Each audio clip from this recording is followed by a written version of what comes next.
ভঙ্গ করে ওরা দেখেছে জাতিকেও দেখাবে বলে ওরা জানিয়ে গেল যে জাতিরে দেখাবো, তুমি অন্তত আর যাই করো হারুনকে ছেড়ো না। আল্লাহ এই জন্য ছাড়ে নাই। ওরে দুনিয়ায় আল্লাহ দেখায়নি, রাস্তায় বের হতে পারে না, বের হলে বলে 3 ইঞ্চি। শয়তানি করবে আর তোর ইজ্জত শেষ করে দিয়েছে। যেইগুলোই মুসলমানদের ইসলামের আলেমদের সাথে বিয়াদবি করেছে প্রত্যেকের চরিত্র এখন ফাঁস হয়ে যাচ্ছে। বাংলাদেশে বহু জেলাতে এই মাইক এভাবে কেড়ে নিয়েছে এই জনগণ নামে এই জালেমগুলো। জনগণের নাম নিয়ে প্রতিনিধি হয়েছে, অথচ আল্লাহর কথা বলতে বলতে হঠাৎ করে মাইক কেড়ে নিয়ে আলেমকে গালি দেয়। এমন অপমান আল্লাহ এখন করছে, মুখ দেখানো দায় হয়ে গেছে তাদের। আমার মনে হয় হারুনের যে অবস্থা এখন, যে কয় ইঞ্চি বলে, ও ছোট হুজুরকে যা করেছিল তার চাইতে ডবল অপমান আল্লাহ করেনি। কারণ নবীজির হাদিস ছিল মাজলুমের বরদোয়া আর আল্লাহর ভেতরে কোনো পর্দা নেই, সরাসরি কবুল হয়ে যায়। ও যদি সাতক্ষীরার এই ময়দানে, আমার বাড়ি তো কিশোরগঞ্জে, সাতক্ষীরা জেলায় যদি এখন আসে, আর ওর চেহারা তো পরিচিত, কারো লাগবে না, ছেলে মেয়েরা যারা আছে পিটিয়ে মেরে ফেলবে। এটা এই ছোট হুজুরের বরদোয়া। বড়টার বরদোয়া কবুল হয়েছে, ছোটটারও কবুল হয়েছে। বড়টার বরদোয়া কবুল হয়ে দিল্লি পড়েছে, ছোটটার বরদোয়া কবুল হয়ে কয়েক ইঞ্চি বেরিয়ে গেছে। এখন মেজো যারা আমরা আছি, আমাদের দোয়া কবুল হবে না?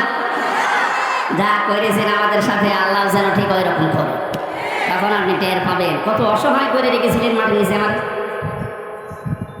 দুনিয়ায় কি আছে কিচ্ছু জানতাম না।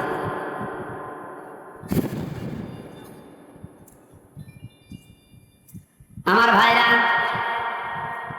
সাতক্ষীরার মানুষদেরকে, চাঁপাইনবাবগঞ্জের মানুষদেরকে, ঝিনাইদহ জেলার মানুষদেরকে বাংলাদেশের অন্যান্য মুসলমানেরা একটু বেশি ভালোবাসে, মন থেকে দোয়া করে, কারণ এরা ইসলামের জন্য যা হারিয়েছে আল্লাহ পাকের উদ্দেশ্যেই যেন তাদেরকে জান্নাত দিয়ে পূরণ করে দেন।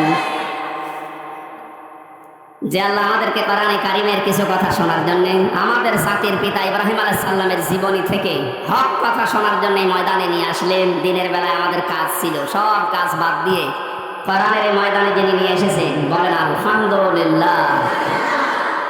দরুদ আর সালাম পড়ছি আমাদের নবী মুহাম্মদ রাসূলুল্লাহ সাল্লাল্লাহু আলাইহি ওয়াসাল্লামের প্রতি। আমরা তেলাওয়াত করেছি সূরা বাকারার 124 নম্বর আয়াত। তাফসীর আকারে কথা বলবো, এতে দোয়া হবে শহীদদের আত্মার মাগফিরাত কামনা করার দরকার নেই, কারণ আল্লাহ তাদেরকে নিজে খাওয়াচ্ছে। ওয়ালা তাহসাবান্নাল্লাযীনা কুতিলু ফী সাবিলিল্লাহি আমওয়াতা বাল আহইয়াউন ইনদা রাব্বিহিম ইরযাকুন। সূরা আলে ইমরানের 169 নম্বর আয়াত। আল্লাহ পাক জানিয়েছেন, হে পৃথিবীর মানুষেরা,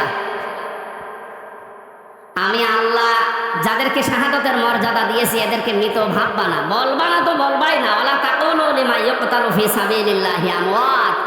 এই আয়াত দ্বারা আল্লাহ মুখের উপরে নোটিশ দিয়েছেন, শহীদদেরকে মরে গেছে কথা বলবা না। আর এই সূরা আলে ইমরান দিয়ে আল্লাহ জানিয়েছেন যে মনে মনে ধারণাও করবা না যে শহীদরা মারা গেছে, কারণ জীবন পর্যন্ত যে লোকটা জালেমের সামনে দিয়ে দিতে পারে একে মারা গেছে মনে মনে বলো গুনাহ কাজ। এই জন্য আল্লাহ ওয়ালা তাহসাবান্নাল্লাযীনা দিয়েছে, মনে মনে ধারণাও করবা না। খুব দামি শব্দ এটা, যার তার নামের আগে শহীদ লাগিয়ে দিলেই হবে। সুতরাং এই মানুষগুলোকে আমরা ধারণা যেন না করে যে ওরা এমনি এমনি মারা গেছে, ওরা তো জীবিত, ওরা আমাদের চাইতে উত্তম খাবার আল্লাহর জান্নাতের ভেতরে খাচ্ছে। বাল আহইয়াউন ইনদা রাব্বিহিম ইরযাকুন। আল্লাহ বলেন ওরা জীবিত এবং আমি আল্লাহ নিজে ওদেরকে খাওয়াই। সুবহানাল্লাহ। আর যারে তারে আমি বদ থেকে ধরে এনে শাহাদাতের মর্যাদা দিয়ে দেব, বিষয়টা এমন না। ওয়ালিয়ালামাল্লাহুল্লাযীনা আমানু ওয়া ইয়াত্তাখিযা মিনকুম শুহাদা ওয়াল্লাহু লা ইউহিব্বুজ জালিমিন। সূরা আলে ইমরানের 140 নম্বর আয়াতের শেষের দিকে আছে, যাদের জীবন যৌবন আমি আল্লাহর কাছে পছন্দ হয়, ভালো লাগে, এই মানুষগুলোকে আমি আল্লাহ এমনিতেই মরণ দেই না, এদেরকে আমি আল্লাহ শাহাদাতের মরণ দিয়ে ধন্য করি। আর জালেমদেরকে আমি আল্লাহ ভালোবাসি না। জোরে বলেন নাউজুবিল্লাহ। জালেমদেরকে শোধরানোর সময় এখনো আছে, যদিও জালেমদের আল্লাহ হেদায়েত বঞ্চিত করে দেয়। আল্লাহু লা ইয়াহদিল কওমাজ জালিমিন। জালেমদেরকে আমি আল্লাহ পথ দেখাই না, হেদায়েত দেই না। কে বলছেন? এজন্য ওদের জন্য দোয়া করে লাভ নেই। যারা জুলুম করেছিলেন আপনার জন্য দোয়া করেও লাভ হবে না, কারণ আপনার জন্য দোয়া করলে আল্লাহ কবুল করবে না। আপনি জীবনটা নষ্ট করে ফেললেন, দুনিয়াও শেষ আপনার, আর আখিরাতে আপনি আল্লাহর মামলার আসামি।